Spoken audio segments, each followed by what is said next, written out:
예, 10월 18일 보내드리고 있는 서정의 법대로 2부 순서입니다. 자, 2부 순서 본격적으로 시작하기 전에 조금 전에 속보가 하나 나와서 그 말씀을 좀 드려야 될 것 같습니다. 윤석열 전 대통령을 드디어 장동혁 대표가 면회를 했다고 해요. 예, 어제 했습니까? 어제 한 것이 지금 이제 알려진 거죠. 예, 장동혁 대표하고 이제 김민수 최고위원 김민수. 두 명. 그런데 일반 면회를 했어요. 특별 면회가 아, 아니고. 그래요? 그럼 장소 변경 접견 안 되고. 창살 놔두고 이렇게 하는 면회? 예, 일반 면회. 그러니까 이제 그 일반인들 몇 명하고 마주쳐서 인사가 됐고, 제가 이제 그 어제 내용을 알고 있었는데, 장동혁 대표가 이제 오늘 페이스북에 올리면 방송하겠다. 일단 엠바고. 녹화만 해놨고요. 엠바고였네, 엠바고. 예, 엠바고. 제가 녹화만 해놨다가 바로 속보로 이제 올렸고요. 뭐 저는 필요하다 봅니다. 윤 대통령이 둘이에 대해서는 허락이 돼 있을 때, 일반 면회는요, 당사자가 거부하면 이게 안 돼요. 거부하면 안 되죠. 하루에 한 번밖에 안 되기 때문에 다른 사람이 못 오거든요. 그러니까 윤 대통령이 그 장동혁 대표와 김민수 최고는 오라 이렇게 돼 있었기 때문에 어제 그 접견하고 아마 오늘 발표를 하고요. 지금 우리 인간적으로 접견하기 맞고요. 그렇죠. 또 완전히 뭐 윤 대통령 전해할 수가 없잖아. 같이 힘을 합쳐 가야 된다. 그래서 저는 상당히 긍정적으로 봅니다. 내용은 서로 뭐 어떤 말을 10분 정도, 나눴는지 10분 했어요. 철장이 돼 있고 녹음이 돼요. 아, 그렇구나. 따라서 뭐 그냥 건강하신가, 안부나 이런 이제 일반적인 이야기인데 이제 접견했다는 게 중요한 거예요. 그래서 저희들 이제 1부에서 좀 이렇게 대담을 나누다가 2부에서 다시 좀 살펴보기로 한 부분이 그겁니다. 일단 그 조희대 대법원을 이렇게 그 민주당이 흔드는 이유가 물론 이제 공통의 목표는 같아요. 뭐 추미애 제일 전면에 나선 추미애나 뭐 정청래나 이재명이나 공동의 목표는 다 같은데 이제 속도감 때문에 서로 약간 입장차가 나오는 것처럼 보이지만 공동의 목표는 같아. 뭐냐면 사법부를 완전히 장악을 해서 크게 보면은 두 가지 있더라고요. 어제 그 조국당 쪽에서 나오는 이야기도 그렇고 하나는 조금 전에 말씀드린 윤석열 전 대통령에 대해서 무죄가 나오지 못하도록 하는 거. 하나는 이재명의 재판을 속행되지 못하도록 하는 거. 그 속행되더라도 무죄가 되도록 하는 거. 아니면 재판을 범죄 혐의들을 다 털어버리는 거. 자, 이건데. 자, 지금 이 상황에서 가장 중요한 게 저는 이게 지금 판사들이라고 보거든요. 판사들이 요즘 물론 지금 그 서정우 변호사께서도 계속 이제 취재를 해서 아는 판사들 중에서 한 서너 명이 내가 이재명 재판부에 가겠다. 뭐 이야기하는 지금 많아요. 그 판사들도 있고 지금 부글부글 하고 있는데 그것은 일종의 어떤 사석에서 그런 이야기를 많이 하고 또 이 언론 인터뷰에도 익명으로 불만을 표출하고 하는데 공식적으로 움직이는 건 아직 보이지가 않아요. 아직은. 그런데 제가 계속 이 소개를 들었는데 그 이상민 전 의원 이제 15일 날 작고하셨습니다. 별사하셨는데 별사식이 사흘 전에 SNS에 올린 거라서 판사들을 준엄하게 꾸짖어요. 이렇게 이야기합니다. 판사님들은 어째 끽 소리도 못하고 가만히 있느냐. 기백도 없고 분노할 줄도 모르고 그저 일신의 안위에 급급한 것인가? 정치 패거리들이 겁나는가? 후환이 두려운가? 그 정치 패거리들은 한 줌도 안 되는 권력들은 불납에 불과하다.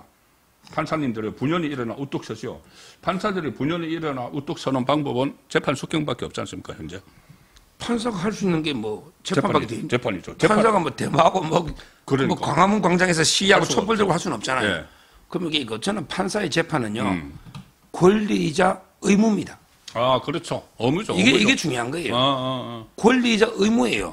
판사만이 할 수 있는 권리고 또 이게 판사로서 당연히 해야 될 의무인데 지금 이게 그 소신 없는 이런 판사들이 직무를 유기하고 있는 거예요. 직무 유기죠. 그렇잖아요. 그다음에 공판 검사들이 이 일 안 하는 거. 이것도 검사들도 직무를 유기하고 있는 겁니다. 그렇죠. 이거야말로 진짜 부끄러운 모습이고요. 이상민 전 의원이 어떻게 보면 이게 이렇게 그분도 법조인이잖아요. 그렇죠. 변호사 출신이죠. 그리고 그 법사위원장도 했어요. 이런 식으로 그 후배 법조인들을 준엄하게 꾸짖고요. 돌아가신 거 아닙니까? 정말 이게 그 판검사들 부끄러워하고 반성해야 된다 이렇게 보고요. 아마 이제 여기에 대해서 이제 그 비판하는 판사들이 많아요. 제가 계속 그 이재명 재판부에 지원하겠다는 사람 많이 있어요. 제가 옛날에 3-4명 이야기했는데 뭐 진짜인지 아닌지 모르겠는데 지금 우리 만나면요. 그런 이야기하는 사람 진짜 많고 요즘 이게 익명이 아니고요. 법률신문이나 뭐 세계일보나 보면 자기 이름을 걸고 예. 인터뷰하는 사람도 많이 있습니다. 그래서 뭐 일부에서는 여전히 그 우파 이 평론가나 패널 중에서도 야, 사실상 그 이재명 재판 속행이 제대로 되겠어? 설마 현실이 되겠어? 이렇게 이야기를 하지만 저는 계속 이제 되는 쪽으로 될 수도 있다. 그리고 돼야 된다는 쪽으로 이야기하는 것이 일종의 이제 세 박자가 맞아 떨어진다는 느낌을 저는 갖거든요. 일단 그 국민의힘에서 계속 공론화를 하고 있죠. 장동혁 대표나 나경원 의원이 나서서 계속 공론화를 하고 있고, 그리고 또 하나는 그 판사들이 이제 움직일 그 조희대 대법원장에 대해서 워낙 이렇게 축출을 하려고 하고 하니까 판사들이 지금 조용하지만은 이제 판결로서 이야기할 수도 있는 그런 상황이 올 수도 있고, 하나는 가장 중요한 게 민심이죠. 민심인데 일단 판사들이 이 분열이 일어나 우뚝 설 가능성이 있다고 보세요. 지금 이제 그 판사가 바뀌어야 된다 봐요. 아, 지금 근데 그 다시 재판부는 안 되고. 그 부를요. 예. 비원할 수는 없잖아요. 근데 판사가 이제 인사로 바뀌면 예. 장기 미제 사건이 뭐가 있는가부터 항상 체크하거든요. 캐비넷부터 예. 열어봐야지. 아, 예, 예. 장기 미제. 예. 이재명 사건이 있네? 예, 예. 그럼 이게 다시 이게 어떻게 할까? 예. 이제 고민을 하게 되는 거죠. 예, 예. 거기에 저는 뭐 우리 성경에 보면 의인이 뭐 몇 명 있으면 소돔 고모라, 예. 소돔과 고모라 예. 노는데 판사 중에 용기 있는 의인이 예. 만약에 뭐 한 5명이 안 될까? 예. 이런 생각이 들고요. 예. 이게 다 지원자만 받아요. 다 예, 이게 그냥 막 보내는 게 아니에요. 예. 일단 어느 지역으로 갈래? 1순위, 2순위. 그다음에 이거 민사할래, 형사할래? 예. 일단 기본적으로 지원을 받아요. 그러고 이제 도저히 지원이 안 맞잖아. 예. 이럴 때는 이제 뭐 설득해서 형사로 보내긴 하죠. 예. 그러니까 이재명 재판부로 억지로 보내진 사람은 못할 거야. 그렇지. 근데 그걸 알고 지원자가 있으면 예. 그거 왜 가겠냐고. 그럼 이게 가능하다. 저는 지금 지원제거든요. 예. 근데 형사재판을 아무도 안 맡으려고 그래요. 그거 가면은 뭐 골찰 일반 사건도 예. 형사가 일이 많아요. 아, 일이 많아서. 일반 사건도 예. 민사보다. 그렇겠네. 예. 그러니까 이제 그 형사부는 지원만 하면 됩니다. 예. 경쟁이 안 치열하단 예, 말이에요. 예. 그래서 저는 이번에 이재명 재판부에 누가 인사가 됐다. 그러면 이게 그 사람이 거의 99% 지원했다 봐야 돼요. 안 그러고 이게 강제로 여치를 못 하거든요. 그렇겠네. 그러면 저는 충분히 해볼 만한데 예. 판사들이 단 이게 전제가 있어요. 그래도 이게 아무리 하더라도 이게 국민 여론이 재판 재개 그렇죠. 여론이 예, 압도적이라 해야 되잖아. 그렇죠. 그래서 이런 여론조사를 계속 해야 돼요. 예. 지금 몇 개 넣었잖아요. 예. 여론조사. 예. 그러니까 예를 들어 이게 국민의 뭐 한 60% 이상 재판 재개해야 된다. 예. 국민 여론이 제일 중요하죠. 예. 그러면 이게 저는 판사할 수 있다 봐요. 그렇습니다. 예, 그리고 이 장동혁 그 대표도 판사 출신이잖아요. 예. 판사 출신인데 정의로운 판사 한 명만 나와도 된다고 했거든요. 네. 그게 뭐냐면은 재판장, 가령 예를 들어서 1심, 2심 끝나고 유죄 취집 확인한송돼 있는 선거법 같은 경우는 재판장 한 사람만 이번에 새로 가서 이재건 말고 새로 가서 재판장이 재판합시다 하면은 형량만 정하면 되잖아요. 그럼요. 형량만 정하면 이제 그 유죄 취지니까는 100만 원 이상은 뭐 당연히 나올 거고 1심에서 징역 1년, 집행유예 2년 나왔으니까는 자 이제 그런 그 극적인 상황 변화가 저는 가능하다고 계속 보기 때문에 여러분들께 말씀을 드리는 거고, 조금 전에 그 여론조사 천지일보가 계속 그 용감하게 여론조사를 하고 있어요.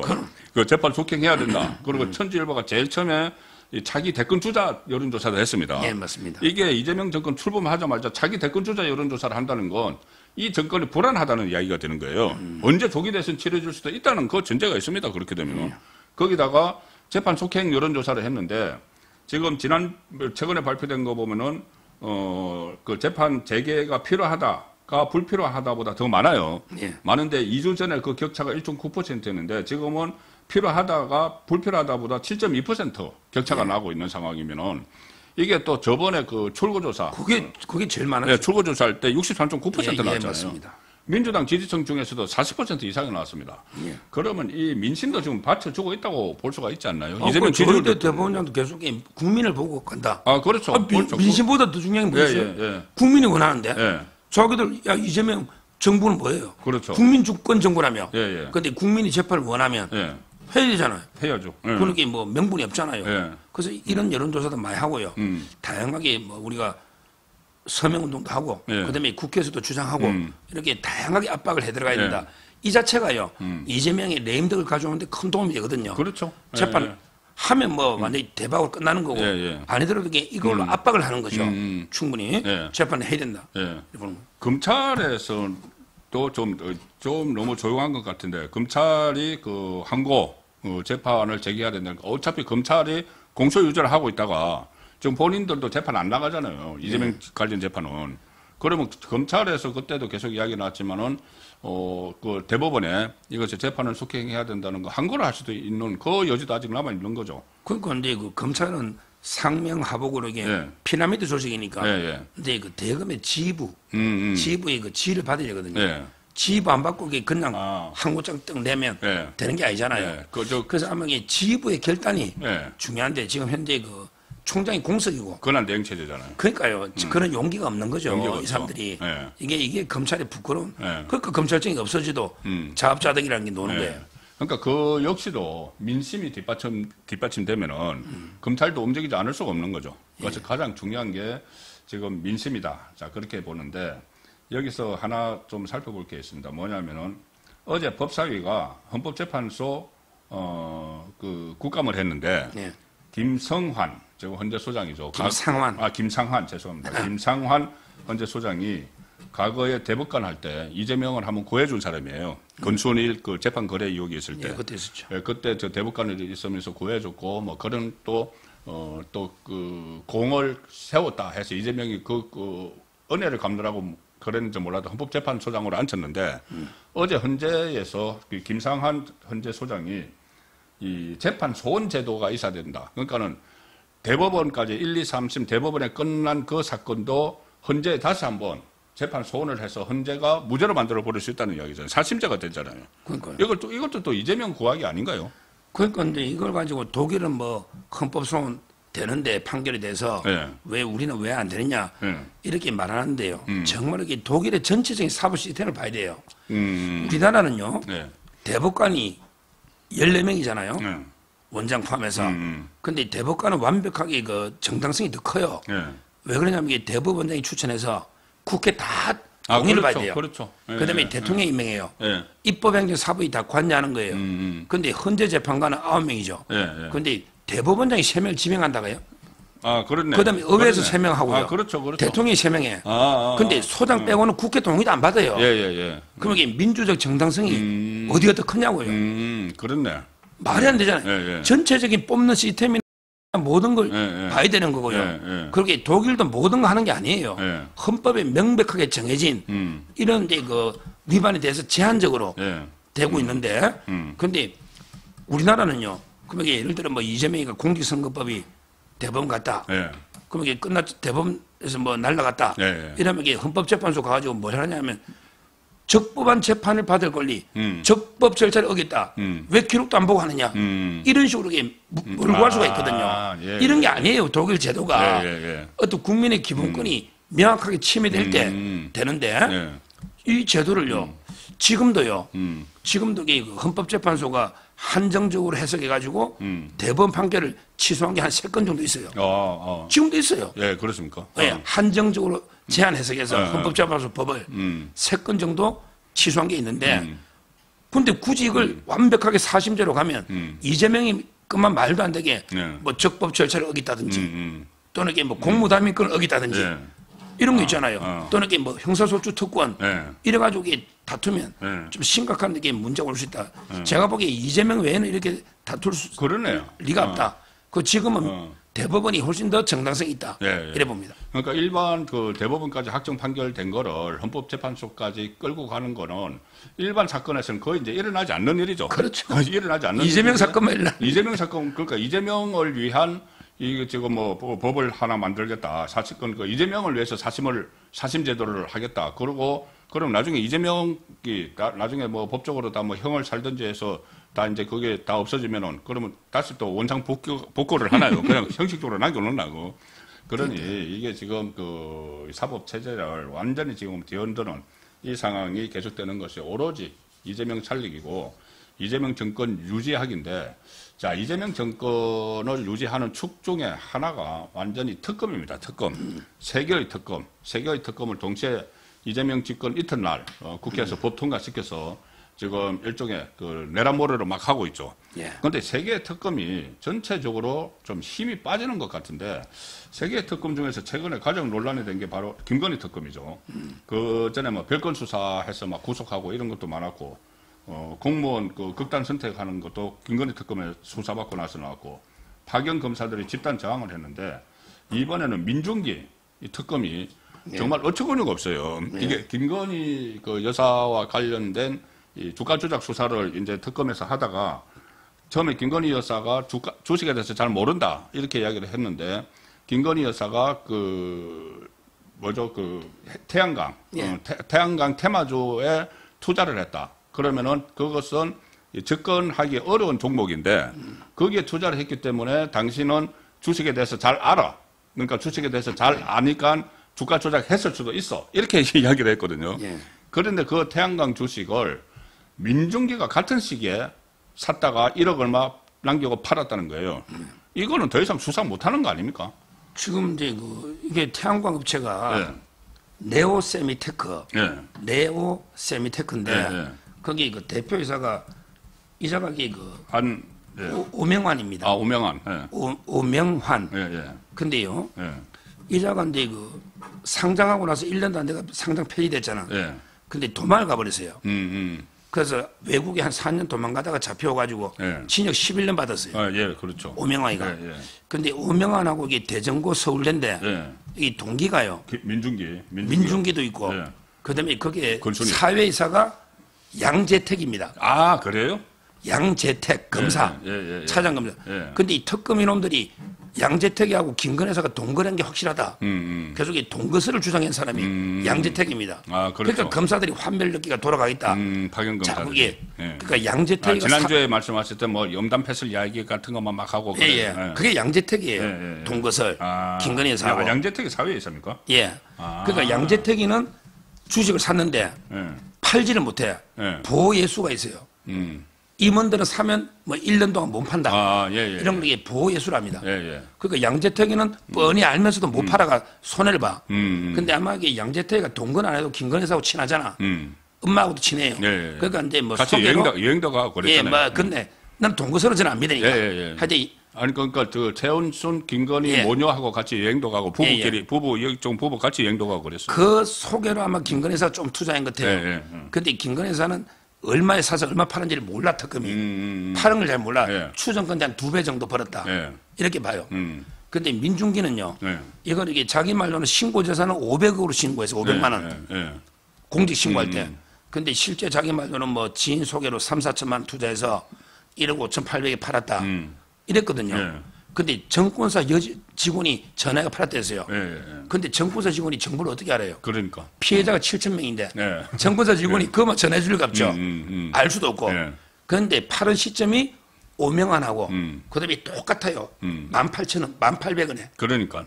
시점이 똑같아요. 야, 나 파니까 너도 팔어. 그렇죠. 그러니까 제 말은 이게 상장 폐지 전에 직전에 팔았고요. 그다음에 두 명이 더 있어요. 금감원 부원장, 그다음에 금감원장까지 또 대전고 서울대야. 그러니까 조직적으로 로비로 뿌린 거예요. 로비였구나. 그때 2010년에 치면 금감원장 전, 금감원 부원장 제 이름은 말 안 하겠습니다. 하여튼 거기다가 이 3명, 양재 다 동문이야. 양재택도 대전고 서울대예요. 그렇죠. 이렇게. 그 권순일이도 있는데 권순일은 이름이 안 나와. 권순일도 동문인데 이름이 안 나와. 그거 조사해봐야지. 또 차명을 했을 수도 있고. 그렇죠. 차명으로. 하여튼 대전고 서울대가 드러난 게 5명. 근데 결국 김건희 여사는 얼마 못 번 것고 양재택은 손해봤다 하고 결국 이 민중기하고 오명환 둘이 가게 오명환은 차명으로 돼 있으니까 보호예수가 안 걸리잖아. 차명으로. 차명이니까. 20억 이상 버는 거예요. 그게 임원이 아니니까 차명으로. 20억 이상 벌고 그다음에 그 민중기는 1억 제가 보기에 3, 4천 투자했으면 1억 2, 3천. 근데 신고는 500만 원으로 신고해놨더라고. 재산. 그러면 이게 1억 5,800 이렇게 되는 거예요. 이게 복마전이에요. 이게 대전고 지금 현재까지 5명이 거대한 주식 로비입니다. 그렇네. 그래서 그때 민중기가요. 여기 2010년이잖아. 이후에 그 2017년에 문재인이가 들어서 가지고 감사원장을 뽑을 때 지금 누가 된 최재형이 됐잖아요. 예, 예. 근데 그때 최재형이 3순위였는데 1순위가 민중기였어요. 예. 문재인이가 예. 왜 김명수를 좋아하고 예, 예. 김명수 사람이잖아. 김명수 완전 김명수 이게 매니저. 우리법 연구야. 예, 예, 예. 그래서 민중기를 시키려는데 검증해서 걸렸다. 이거는 이제 아, 정설입니다. 법조계. 그래서 최재형이가 3순위가 된 거야. 예, 예, 예. 2순위 또 여자 법조인하나 빠지고. 예, 예, 예. 그러니까 이게 문재인 때도 이게 문제가 되니까 예. 아마 이게 검증이 걸렸는데 예. 이번에 특검은 검증 안 했잖아. 예. 그리고 이게 딱 드러나 버린 거예요. 이게 2010년에 많이 문제됐어요. 건강원장 하고 할 때도. 그러니까 어쨌든 이런 사람을 그 이재명이 이 특검으로 그 앉혀가지고 여기 이제 그 내란몰이를 하게 만들고 결국 그것이 이 공무원 극단 선택까지 불러오는 그런 이제 무리한 수사, 충성을 하기 위해서. 근데 공무원의 우리 박경호 네. 변호사가 근데 그분도 대검의 중수과장 하던 분입니다. 예, 박경호. 예. 제가 근데 선영팀 초대가 방송했잖아요. 예, 제가 봤습니다. 이분이 예. 변호인이거든요. 그런데 조서를 보자. 당사자의 진술 조서는 공개해줘야 되거든요. 그렇죠. 그런데 죽었는데 당신이 죽고 나면 위임 관계 끝난 거 아니냐. 말도 안 되는 논리로 복사를 안 해줘요. 예, 예. 그거 이제 빨리 고발해야 되는데 이것까지도 고발해야 됩니다. 그러니까 이제 그 민중기 특검이 또 이렇게 하면은 수사 더 이상 할 수 없습니다. 동력 떨어졌고 사실상 이제 끝났고 그러면은 세 개 중에서 이 하나는 거의 민중기 특검은 이제 역할을 못하게 어떤 그 활동을 못하게 40명이 떠나버렸습니다. 예, 그렇죠. 예. 그리고 내란 특검, 소위 말하는 존석 특검은 이번에 미군 기지 그 오산 기지 압수수색한 거 이거를 지난 10월 3일에 지금 늦게 알려졌는데 10월 3일에 그 주한 미군 부사령관이 우리 외교부에 항의 사안을 냈어요. 자, 외교부에 냈습니다. 이거 특검에 낸 것도 아니고 그럼 이것을 외교 문제로 보고 있다는 거잖아요. 지금 제가 그랬잖아요.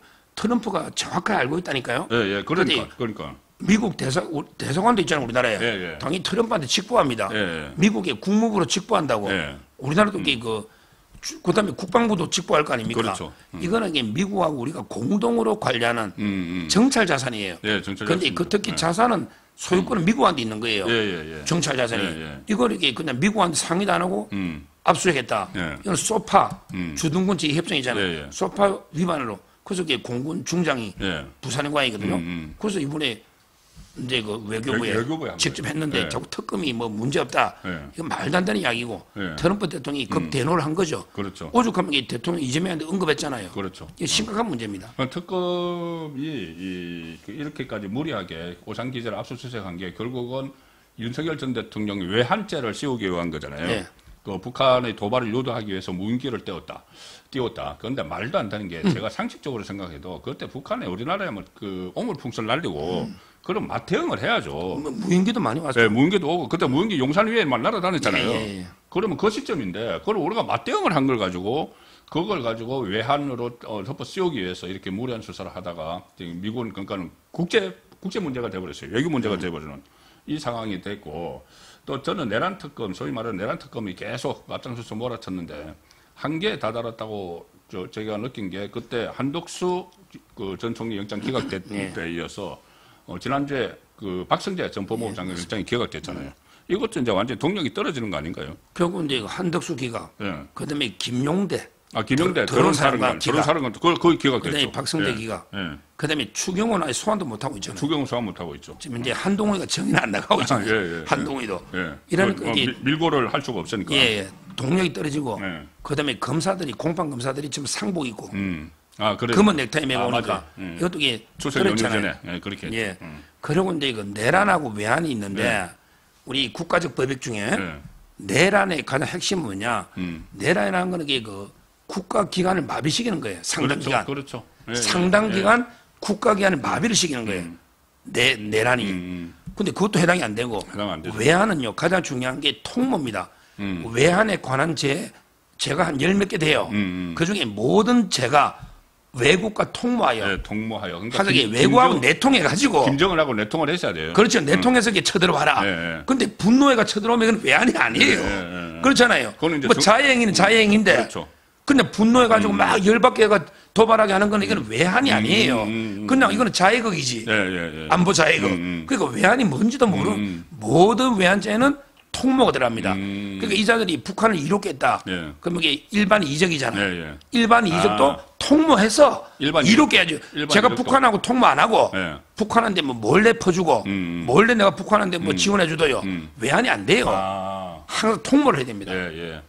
근데 어쨌든 어떤 실적을 내기 위해서 네. 어차피 윤석열 전 대통령에 대해서 내란 혐의는 검찰에서 다 기소를 했잖아요. 네. 그러니까 자기들이 별로 할 게 없으니까 이제 외환으로 이제 들여다보려고 했는데 그것도 지금 안 되고 영장도 기각되고 해서 사실상 지금 특검의 내란몰이는 종료가 됐다 이렇게 보고 있는데 저는 그렇게 보는데 해병 특검 같은 거는 우리 그 국민 세금만 막 쓰고 기소 제로 기소 한 명도 못했어요. 자 그래서 일단 이렇게 되면은 이재명이 정권 유지를 위해서 계속 가동시키려고 한 특검 기간도 연장을 하고 있는데 전반적으로 보면은 특검의 그 효과 좌파 진영에서 볼 때 특검 효과인데 그게 좀 상실되고 있는 거 맞죠? 그렇다고 소멸되고 있는 단계 소멸. 아마 이게 최상병 특검은요. 네. 마지막에 시간이 쫓겨가지고 무더기 기소할 겁니다. 지금 제가 이제 알기로 이원모 비서관이나 막 조사했잖아. 근데 인사비서관이거든요. 한동훈도 피해자입니다. 근데 박성재도 피해자야. 출국을 갖다가 막 한동훈 때부터 모의를 하고 박성재가 했다.